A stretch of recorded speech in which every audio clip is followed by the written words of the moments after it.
Сәлеметсіздер ме, студенттер? Тік және толықтырылған шындық технология атты курсқа қош келдіңіздер. Бүгін бізде соңғы дәріс, 15-ші дәріс Vuforia SDK жоғары тиімділікте VR қосымшаларын жасау.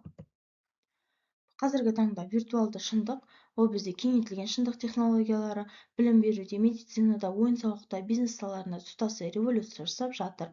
Пайдаланушыға цифрлық мазмұндықты нақты ортамен біріктіру мүмкіндігін беретін технологиялар адамзаттың дүниені қабылдау тәсілін түбегейлі өзгертуде. Соңғы жылдарда AR/VR нарығы жыл сайын 30%-ден астам қарқынмен өсіп келеді және 2025 жылға қарай $450 миллиард жетеді деп болжануда. AR/VR қосымшалары келешекте тек ойын-сауықпен шектелмейді, өндірістік автоматтандыруда, хирургиялық операцияларды қашықтан оқытуда және смарт қалалар инфрақұрылымында кеңінен қолданылатын болады. Мета әлемде тұжырымдамасы бойынша кеңістік есептеулерде және 5G желілерінің дамуында AR/VR технологиялар қолжетімділігін арттыра түсуде. Бүгінгі дәрісте біз Vuforia SDK платформасы арқылы осындай инновациялық қосымшаларды өз қолыңызбен жасауды үйренесіз. Vuforia Engine бізде дүниежүзіндегі ең кеңінен таралған AR платформасы. Ол BTS компаниясының деректері бойынша дүниежүзіндегі коммерциялық AR қосымшалардың 60-тан астам осы платформаның негізіне жасалған. Vuforia Engine дегеніміз не десеңіздер, бұл мобильді AR қосымшаларын жасауға арналған кросс-платформалық SDK. Ол Unity 3D ойын қозғалтқышымен тығыз интеграцияланған және iOS, Android, Windows, Mixed Reality платформаларын қолдайды. SDK камера арқылы нақты ортаны сканерлеп, виртуалды 3D объектілерді нақты кеңістікте дәл орналастыру мүмкіндігін береді.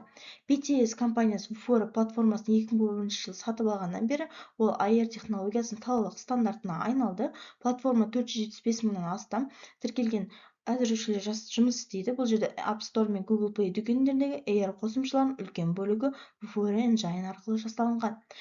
AR технологиясының жұмыс принципі камера арқылы нақты ортаны тану, маркерлерді немесе объектілерді идентификациялау, содан кейін виртуалды модельдер мен анимацияларды нақты кеңістікте тікелей қалыптастырады. Пайдаланушы смартфондар немесе AR көзілдіктер арқылы нақты және виртуалды дүниенің синтезін нақты уақытта бақылай алады. Vuforia Engine негізгі артықшылықтары ол бізде Unity 3D интеграция жасайды, кросс-платформалық қолдау, 3D деректерін қайта пайдалану және қарапайым сценарийлерді құра алады. Vuforia Engine Unity Asset Store арқылы тікелей Unity жобасына импортталады. Unity редакторының ішінде AR камера, Image Target және де басқа да Vuforia компоненттерін drag and drop тәсілімен қосуға болады. Бұл кодтың минималды мөлшерін күрделі AR сценарийларын жасауға мүмкіндік береді.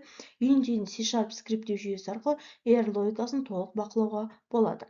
Бір Unity жобасы iOS және де Android смартфондары мен планшеттерде Windows Mixed Reality платформаларында бір уақытта экспортталады. Бұл бір рет жасалған AR қосымшасын миллиондаған әртүрлі құрылғы иелеріне жеткізу мүмкіндігін береді. Платформаға бейімдеу жұмыстарын автоматты түрде орындайды. 3D деректерін қайта пайдалану бізде CAD жүйелерін алынған өндірістік 3D модельдерді тікелей AR қосымшасын пайдалануға болады. Бұл инженерлік өнеркәсіптік AR қосымшаларын жасауда үлкен артықшылық береді. Себебі бар деректер базасын нөлден бастап қайта жасаудың қажеті жоқ. Ол жерде FBX, OBJ, STEP форматтары қолданылады. Vuforia Engine'да AR сценарийін жасау тек бірнеше қадамнан тұрады. Ол лицензия кілтін алу, Unity жобасын AR камера мен Image Target компоненттерін қосу, маркер суретін жүктеу, 3D объектіні маркерге байланыстыру жеткілікті. Бастаушы әзірлеушілер өзінің алғашқы AR қосымшасын бірнеше сағатта жасай алады. Бұдан бөлек Vuforia негізгі өнімдері, ол бізде платформасы бірнеше бағытты мамандырылған өнімдерді ұсынады. Олардың әрқайсысы нақты бизнес мәселесін шешуге бейімделген. Және біріншісі ол бізде Vuforia Engine, ол AR қосымшалардың іргетасы болып табылатын SDK. Ол Image Targets, Model Targets, Area Targets және Ground Plane осы технологиялардың барлығы Vuforia Engine арқылы іске асырылады. Мобильді AR қосымшалары Unity немесе Native Android iOS платформаларында жасауға мүмкіндік береді. Кеңістікті тану, объектілерді идентификациялау және нақты уақыттағы 3D рендеринг осы SDK-ның негізгі қызметтері. Vuforia Studio бізде бағдарламалау білімін сақ AR визуализацияларын жасауға арналған веб негізді no-code, low-code платформа. Ол өндірістік кәсіпорындарға арналған құрал, CAD деректерін импорттап, интерактивті AR нұсқаулықтар, техникалық жаттығулар және өнім демонстрацияларын жасауға мүмкіндік береді. HTML5 форматында AR мазмұнын жариялайды. VFORE шалып бар, ол бізде қашықтағы сарапшылардың нақты уақытта бірлесіп жұмыс істеуге арналған AR платформасы.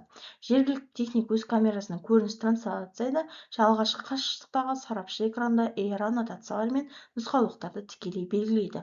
Бұл AR аннотациялар пайдаланушылардың камерасы қозғалғанда ғана өз орнында тұрады және файл сервис операциялары үшін өте тиімді.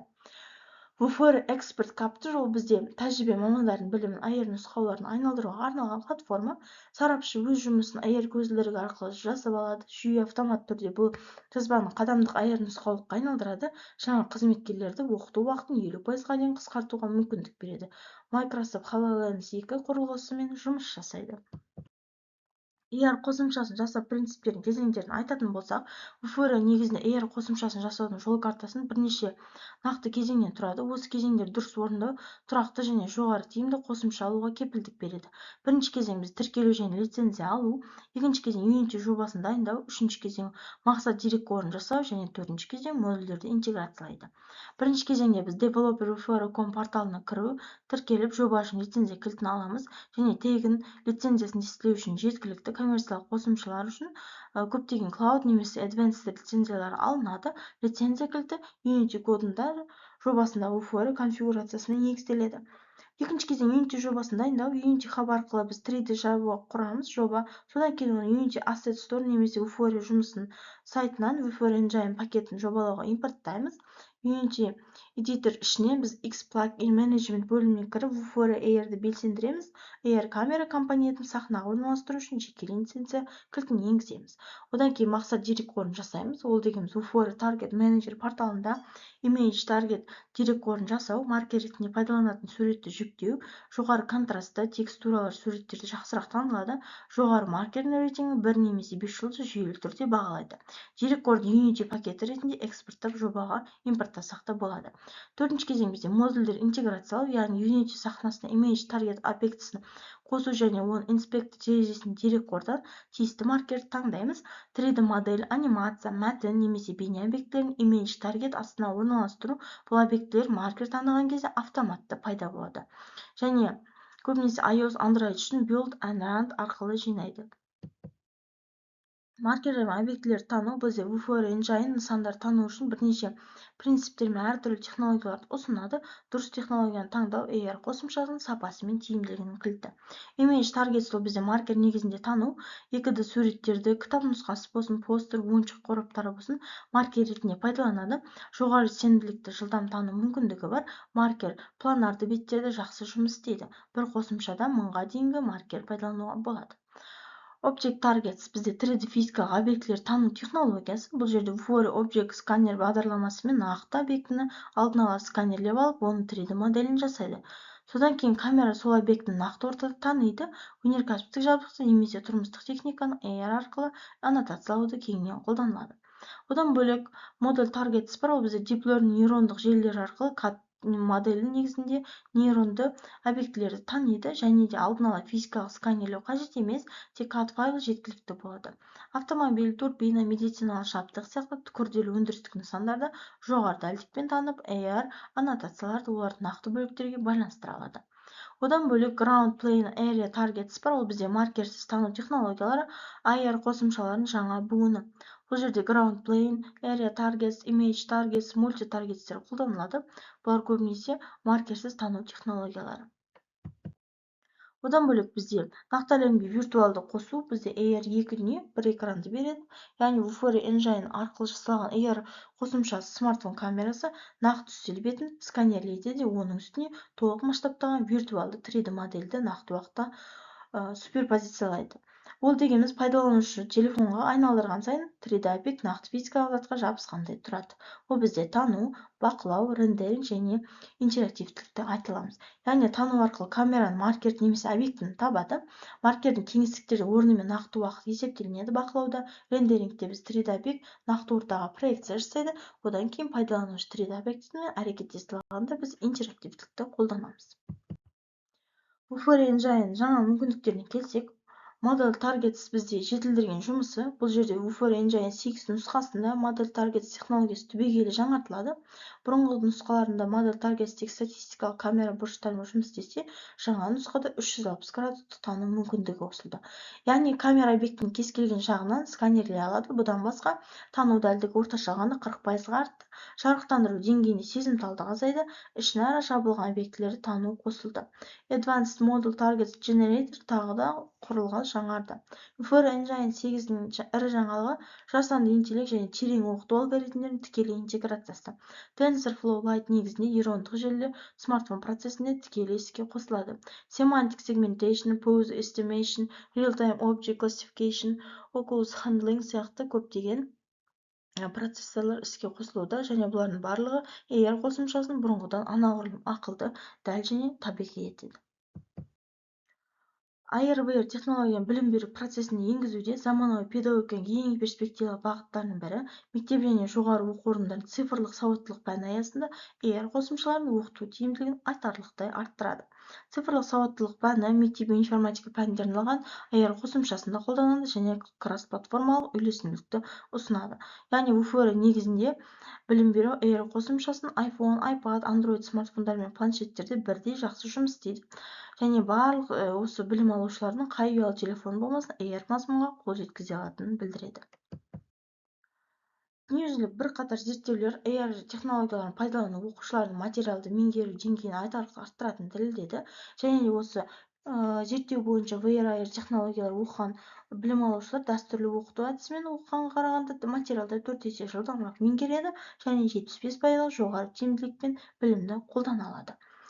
Және де осы AR мазмұны интеграцияланған цифрлық сауаттылықтар бұл бізде инновациялық оқу материалы және оның әрбір беті, әрбір тақырыбы арнайы маркер ретінде жұмыс істейді. Ол жерде біз 3D объектілер, анимациялар, интерактивті тесттерден тұрады. Яғни күрделі техникалық объектілерді нақты уақытта айналдырып зерттейді, процестер мен алгоритмдердің қадамдарын анимациялық демонстрация жасайды және тақырыпты меңгергеннен кейін AR арқылы бірден тест тапсыру мүмкіндігіне ие болады. Енді AR технологиясы жабдықталған барлық жерде білім алушылар планшет арқылы кез келген пәнді немесе абстрактілі ұғымдарды 3D нысанында тікелей өз алдарында тіршілік ететін объектілер ретінде зерттейді. Бұл оқуды пассивті ақпарат тыңдаудан белсенді зерттеуге айналдырады. Оқушы өзінің оқулықтағы смартфонды бағыттайды, камера маркерді тани отырып AR мазмұнын іске қосады. Барлығы 1-2 секунд ішінде болады. 3D объекті нақты уақытта пайда болады. Виртуалды модель оқулық бетінің үстінде тіршілік етіп, оқушы оны айналдырып зерттей алады. Және соңында білім алушы интерактивті мазмұнмен жұмыс істейді, яғни тест сұрақтары, анимациялық демонстрациялар және жылдам ақпарат беттері арқылы білімін бекітеді. Цифрлық кеңесші ретінде тұжырымдамасы AR технологиясы арқылы жұмысшыға нақты уақытта нұсқаулар, ескертулер және диагностика ақпарат беретін ақылды жүйе.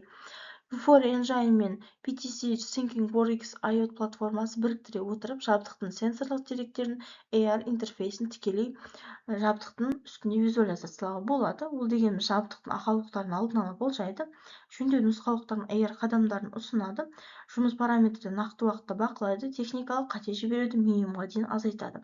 Цифрлық егіз дегеніміз нақты физикалық объекті немесе процестің толық цифрлық көшірмесі. Vuforia AR арқылы нақты жабдықпен оның барлық цифрлық егізін бір уақытта бір экранда визуализациялауға болады.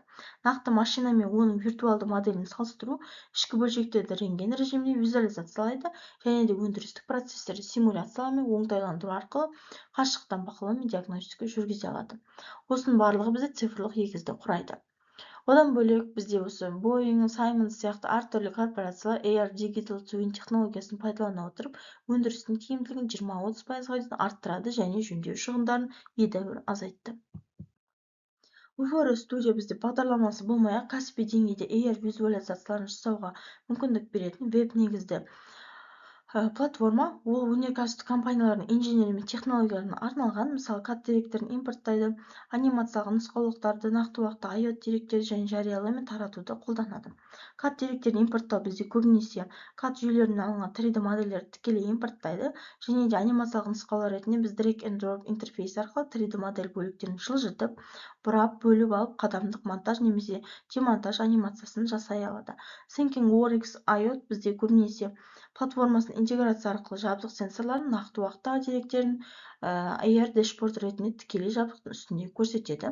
Одан бөлек болған дайын AR тәжірибесін Vuforia View мобильді қосымшасы немесе браузер арқылы қолжетімді болады. Корпоративтік пультта немесе жергілікті серверде орналастыруға болады. Пайдаланушы авторизациясы мен рөлдерге негізделген қол жеткізуге мүмкіндігі бар. Енді Vuforia чалып бізді AR аннотациясы арқылы технологиясын бейне қоңырауға қосқан революциялық қызмет. Бұл жерде әртүрлі телефон немесе бейне қоңырауларында сарапшы нені түсіндіріп, не айтып жатқанын нақты көрсету қиын. Сондықтан Vuforia чалып бізге бұл мәселені толығымен шешеді. Жергілікті техник OneSight өз смартфон немесе AR көзілдіктер арқылы жабдықтың бейне ағынын трансляциялайды және қашықтағы сарапшы бейне экран саусағымен немесе стайлспен AR-борд таңбаларын белгілейді. Соңында нұсқаулар мен сілтемелер мәтін шығады. Бұл аннотациялар жергілікті техникалық экранда жабдықтың нақты бөліктеріне жабысып тұрады және камера қозғалғанда көрінеді. Енді осы Vuforia чалып пайдалану алғаш техникалық қолдау шығындарында орташа 35-50%-ға дейін азайтты, ал жол жүру шығындарын машина тоқтаусыздығы уақытын едәуір қысқартады. COVID-19 пандемиясында кезінде осы чалып сияқты қашықтан AR қолдану шешімдері өнеркәсіп үшін стратегиялық маңызға ие болды. Vuforia экспорт келсек, ол бізде негізінен жазып алу, өңдеу, жариялау, орындау арқылы бірнеше аса маңызды нұсқаулықтарды қолданады. Ол жердің артықшылығы тәжірибелі мамандардың жасырын білімін сақтайды, жаңа жұмысшылардың оқу уақытын 50%-ға дейін қысқартады, оқыту материалдарын жаңартуды жеңілдетеді және де географиялық шектеусіз оқыту бір рет жазылған нұсқаулық барлық зауыттарда пайдалана береді. Сала бойынша қолданысын айтсақ, ол авиацияда, энергетикада, фармацевтикада, автомобиль өнеркәсібінде қолданады. AR технологиялардың даму қарқыны тоқтамай жалғасуда. Енді келесі 5-10 жыл ішінде AR VR технологиялар интернет пен смартфон сияқты күнделікті өмірдің ажырамас бөлігіне айналады деп болжануда. Осы дәрісте біз Vuforia SDK платформасы мүмкіндіктерін, AR қосымшаларын жасау кезеңдерін, білім беру мен өнеркәсіп практикалық қолданыстарын және болашақ трендтерін толық қарастырдық. Жинақтай келгенде Vuforia AR әлемінің ең сенімді және мүмкіндігі мол платформа екенін айта кеттік. Осымен дәріс сабағымызды аяқтаймыз. Назарларыңызға рахмет, сау болыңыздар.